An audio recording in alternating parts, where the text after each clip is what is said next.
Negara tetangga Indonesia, Filipina sedang tak baik-baik saja. Presiden dan wapresnya berkonflik, pecah kongsi, hingga saling lempar ancaman pembunuhan. Sebenarnya bagaimana duduk perkaranya?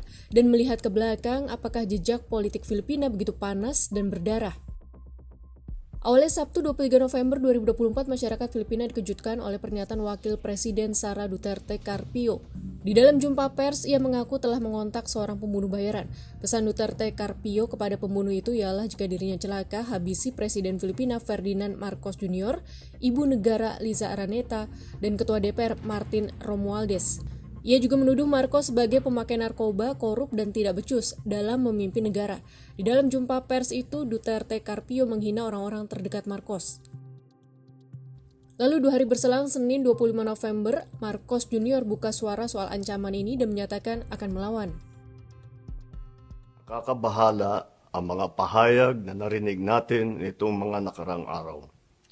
Nandyan ang walang pakundangang pagmumura at ang pagbabanta ng planong ipapatay ang ilan sa atin. Ganyang kriminal na pagtatangka ay hindi dapat pinapalampas. Yan ay aking papalagan. Tak mau kalah statement, Wakil Presiden Sara Duterte mengklaim jika dirinya dan beberapa orang dekatnya diancam. We don't trust anyone anymore in this country. We don't expect justice anymore in this country. This is clear political harassment. This is clear political persecution. Pag-threat sa'yo, wala. Pag-threat sa kanila, national security. Lantas mengapa insiden ribut-ribut dan pecah kongsi antara presiden dengan wapres di Filipina bisa terjadi? Hal ini karena di Filipina presiden dan wapres bukan satu paket di dalam pemilu. Mereka dipilih secara terpisah. Sara Duterte awalnya hendak mencalonkan diri sebagai presiden melawan Marcos untuk menggantikan ayahnya Presiden Filipina 2016-2022, Rodrigo Duterte. Namun partai-partai politik penyokong Duterte dan Marcos melihat kedua calon memiliki basis massa sama-sama besar. Jika mereka bersaing, suara rakyat akan terbelah. Oleh sebab itu, mereka diusulkan maju sebagai pasangan. Keduanya setuju dan Sara Duterte mengundurkan diri dari pemilu presiden serta beralih mengikuti pemilu wakil presiden.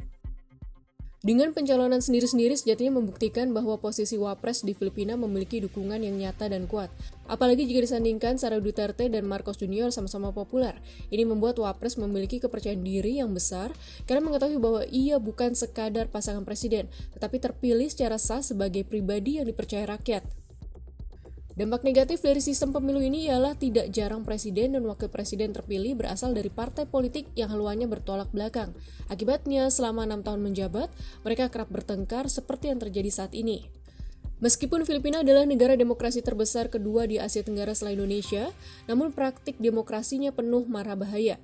Data dari Institut Kajian Perdamaian Frankfurt di Jerman yang khusus meneliti pemilu di Filipina menyebut, periode 2006 hingga 2023 ada 1.497 politikus terbunuh. Mayoritas adalah politikus tingkat kecamatan dan distrik. Dalangnya banyak tidak tertangkap karena kecuali kasusnya menimpa sosok yang sangat terkenal, aparat penegak hukum tidak maksimal menyelidikinya.